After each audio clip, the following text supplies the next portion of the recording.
გამომშვიდობისა, ეს იმედი ლაივია გიორგი ფუტკარაძესთან და მაგდა ანიკაშვილთან ერთად. გამარჯობა, მთავარ ამბებს გიყვებით ისე როგორც არავის სხვა. მაკეინის ინსტიტუტში ტრამპს აკრიტიკებენ, ჯო ვილსონის მითი მეთიუ ბრაიზამ დაამსხვრია, მოკლედ რადიკალებში დიდი გაუგებრობაა, მესიჯ ბოქსი ვეღარ ლაგდება. მაგდა წითელი ხალიჩა არ დახვდათ, მოკრძალებული სელფები ვაშინგტონიდან კი მხოლოდ ოპოზიციის მძიმე ბედს აღწერს.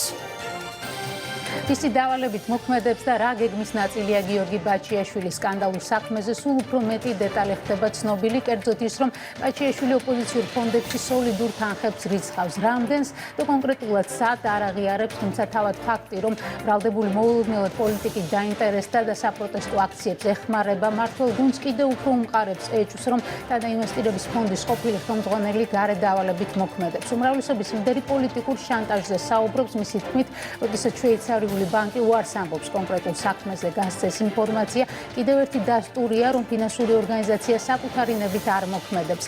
გნებავთ გლობალური ომის პარტია დაარქვით, გნებავთ Deep State-ი, მაგრამ ხედავთ, რომ უკვე მეორე ბანკი დადგა უდიდესი რეპუტაციული ზიანის წინაშე, იმის გამო, რომ ვიღაცას ბიძინა ივანიშვილის დასჯა სურსო, თქვა მამუკა მდინარაძემ. უმრავლესობაში გაიხსნეს ისიც, რომ მმართველი პარტიის დამფუძნებლისთვის ხელოვნური ბარიერების შექმნა ბანკმა უკრაინაში რუსეთის შეჭრის შემდეგ დაიწყო, რაც მოწმობს, რომ სახეზეა დიდი პოლიტიკური სქემა, რომელიც ბიძინა ივანიშვილის ეროვნული ინტერესების დაცვის გამო უპირისპირდება.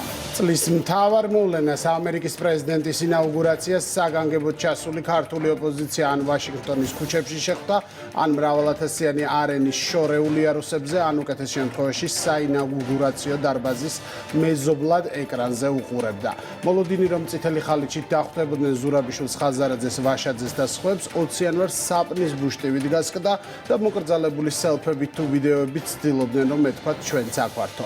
სამაგეროდ გზავნილები, რომელსაც ამერიკის მოქმედი პრეზიდენტი წინასაარჩევნო დაჟღერებდა, საინაუგურაციო სიტყვაში კიდევ ერთხელ შეაჯამა და არავისთვის აღმოჩნდა სურპრიზი, რომ ზუსტად ემთხვევა ქართული ოცნების გზავნილებს. ეს კი რადიკალებმა როგორც თბილისში, ასევე ვაშინგტონში საკუთარი ყურით მოისმინეს და ახლა ტრამპს რიტორიკას უწუნებენ.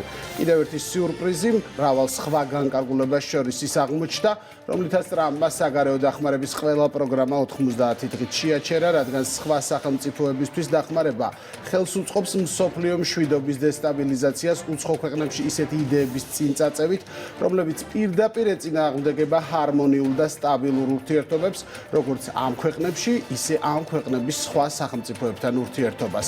ბუნებრივია ეს ამბავი მაკეინის ინსტიტუტის ქართველ სტიპენდიანტებსაც შეეხებათ.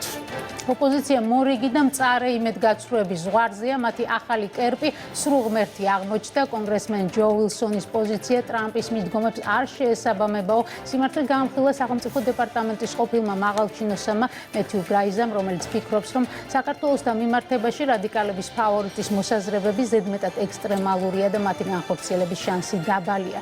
კოლექტიური ნაცმოძრაობის ყალბი აღფრთოვანება ამერიკის ახალი პრეზიდენტის მიმართ შეუმჩნეველი არ დარჩენილა მათ უშუალო მფარველებში. მაკეინის ინსტიტუტის ერთ-ერთ დირექტორს თურმე უსჭრის ქართველების მხრიდან ტრამპის ქება დიდება. არ დაგავიწყდეთ, რომ ის მოძალადე და კრიმინალიაო, სწორედ ასე მოიხსენია ლორა ტორნტონმა შტატების ახალი პრეზიდენტი, რაც ნიშნავს, რომ დიდია საფრთხე ნაცვალების სელფების გამო სალომე ზურაბიშვილის სტიპენდიის გარეშე დარჩეს. ეს არის Deep State-ის საქმიანობის სტილი, რომელსაც იმედია პრეზიდენტი ტრამპი წარმატებით გაუმკლავდებაო. შეაფასა ზურაბიშვილის დამქირავებლების განცხადება პარლამენტის თავმჯდომარემ მამუკა მდინარაძემ კი განმარტა, რატომ ერგო ტრამპის კრიტიკაში ყინულმჭრელის როლი ლორა ტორნტონს. უმრავლესობის ლიდერი მიიჩნევს, რომ ამერიკის ახალი ადმინისტრაცია თავდასხმის სამიზნე ეროვნული ინტერესების და სუვერენიტეტის საკითხების წამოწევის გამო გახდა. ისევ სააკაშვილის თავისუფლება, ისევ საქართველოს იზოლაცია, ისევ სანქციები, ევროპარლამენტარების ნაწილის რიტორიკა უცვლელია. რასა იუკნევიჩიანი, მალგოჟატა გოშევსკა, რაფაელ გლუქსმანი და სხვები, ვისი წარსულის და აწმყოს ნაცმოძრაობასთან და უშუალოდ სააკაშვილთანაა გადაჯაჭვული, გზავნილებს არ ცვლიან და ითხოვენ იმას, რასაც თბილისიდან რადიკალები უყვეთავენ.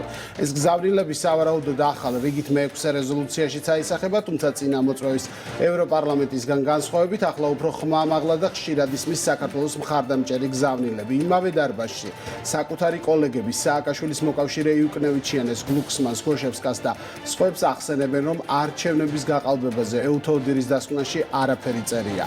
ოფიციალურ ბრიუსელს ორმაგ სტანდარტში ადანაშაულებენ, რადგან თუ კი უცხოური ჩარევა მიუღებელია პარიზში ან ბერლინში, ევროპულ ელიტებს არ უნდა ჰქონდეთ ცდუნება ოფიციალური თბილისის შიდა საქმეებში ჩაერიონ. მათ შორის არ უნდა დაფინანსდეს თბილისური მაიდანი. რადიკალების თავდასხმის უცვლელი სამიზნე ტელეკომპანია იმედი და მისი მფლობელია. მორიგი დეზინფორმაცია ამჯერად ანადოლიძემ გაავრცელა და მას ირაკლი უხაძის უცხოური აქტივების სქემა უწოდა.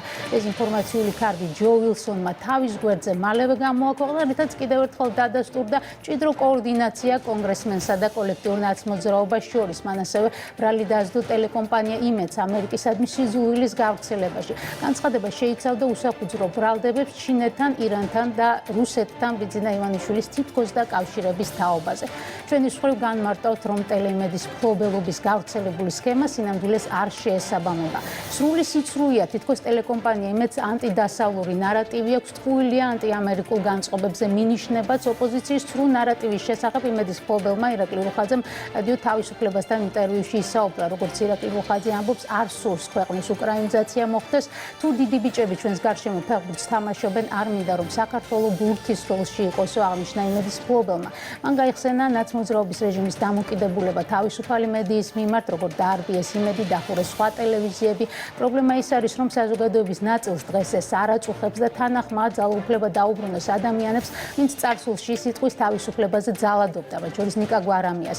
ირაკლი რუხაძემ რადიო თავისუფლება მის მიმართ არასწორი ინფორმაციის გავრცელებაშიც ამხილა. საქმე ეხება წერილს, რომელიც მედია გამოცემის მტკიცებით კონგრესიდან შეერთებული შტატების სახელმწიფო მდივანს გაეგზავნა, თუმცა სტატიაში არ წერილის ავტორი და არც წყაროდ დასახელებული არ იყო.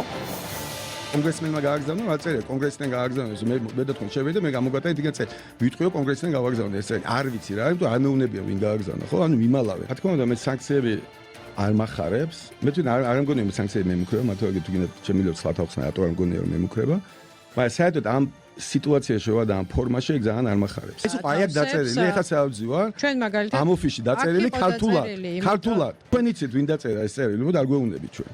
ჩვენ ანონიმურობის პირობით მოდი კონგრესმენის ანონიმურობაა? ჩვენი წყაროს ანონიმურობის პირობით. ვიწერილი ვინ დაწერა ის უნდა თქვა. კონგრესმენია, იმას კონგრესმენია. ინახო, ისიც ანონიმურია კონგრესმენი? ანონიმურობის პირობით გვაქვს და ჩვენ წყაროა კონგრესმენი? წყარო კონგრესმენია? წერილი არის წერილი ვინ დაწერა, წყარომ თუ კონგრესმენმა? კონგრესმენმა. კონგრესმენია თქვენი წყარო? და რაც შეეხება წყაროს, კონგრესმენია თქვენი წყარო. მაშინ ანონიმურობა აღარ გამოდისკო. ანუ თქვენ სპეციალურად დამალეთ კონგრესმენის სახელი, მამას ვიძახი. და წყარო არის ანონიმური, რომელსაც ვერ ვასახელებ და ჩვენ წყაროს ანონიმურობის დაცვის უფლება გვაქვს სასამართლოში. კი, მაგრამ კონგრესმენის რატო არ გვისახელებს, ვინც დაწერა? ის ხო არ არის ანონიმური. ის ხო თქვენი წყარო არა. რატო არ ამბობთ? ანუ ვერ ასახელებთ, იმიტომ რომ დაასახელოთ უარესად გამოჩნდება. იმიტომ სტაფერმა დაწერა. სტაფერმა დაწერა, ან დამლაგებელმა დაწერა კონგრესსა ვიღაც